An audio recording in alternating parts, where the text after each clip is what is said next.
Long ago, a revered monk found himself on his deathbed, surrounded by his devoted followers. As he prepared to pass on his wisdom to his chosen successor, he uttered a simple yet puzzling final instruction: never allow a cat in your life. And then he breathed his last. The crowd that had gathered to witness his final words was left in a state of confusion.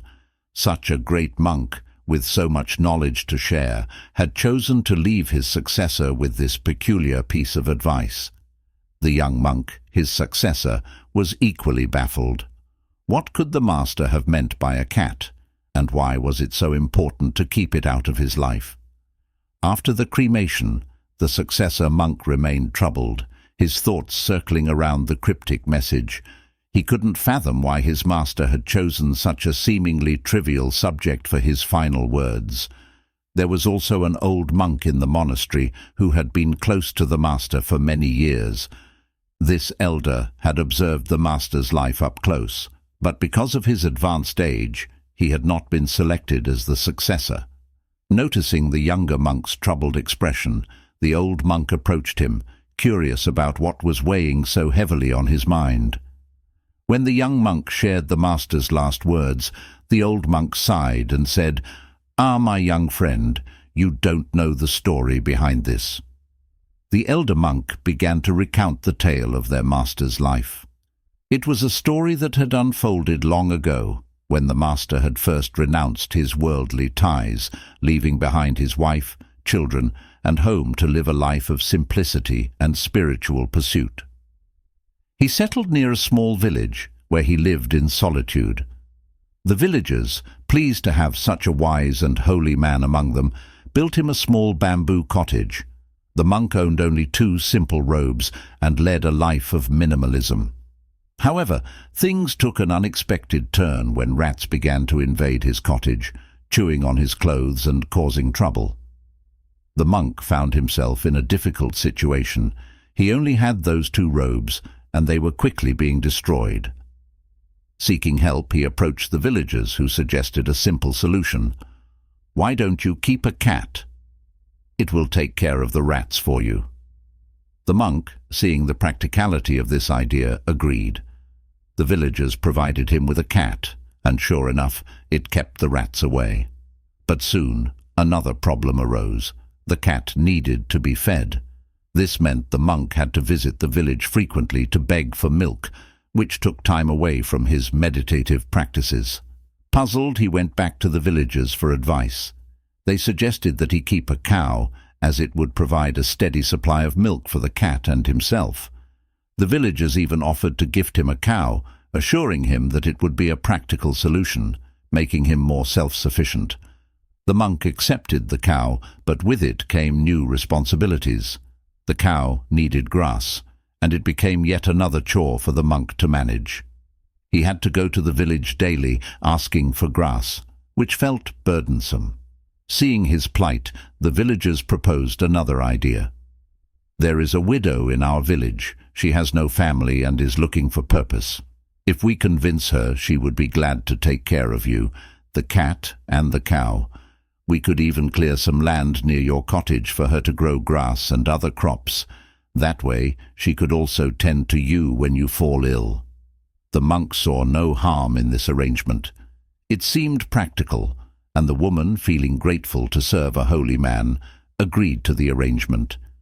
She began taking care of the cottage, the cow, and the cat.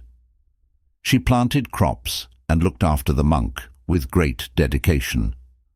Over time, the monk, who initially believed his life would remain simple, found himself slowly entangled in the activities of daily life. The woman was kind and hard-working, and the monk started helping her in the fields, feeling a sense of companionship and purpose. Days turned into months, and without either of them realizing it, a bond formed between them. The woman was young and beautiful, and the monk, who had once left everything behind, began to feel an attachment growing.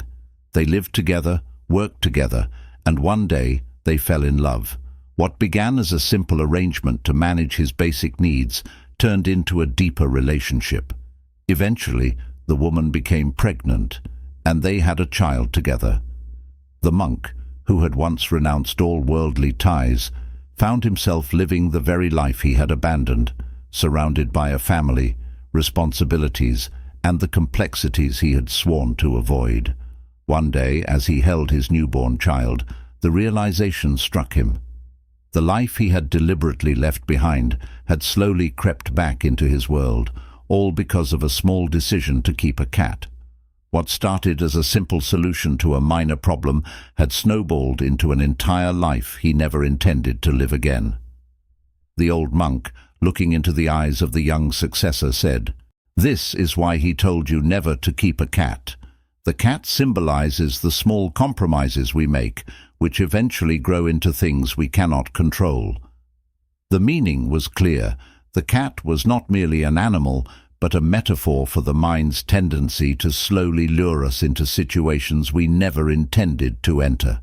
The young monk began to understand that the warning was not about a literal cat, but rather about the nature of the mind and its capacity to expand its influence. A single small decision, seemingly harmless, can set off a chain of events that pull us further from our path. The elder monk continued, "In life, we often do things thinking they are harmless. We might indulge in a small vice, thinking it's just once, or we might give in to a temptation, believing we can control it. But the mind, like that cat, is relentless. Once you allow it a small space, it will find ways to expand its hold. Before you know it, you might be far removed from the path you had set for yourself." He paused and added, "If we look into our own lives, we can see how this happens.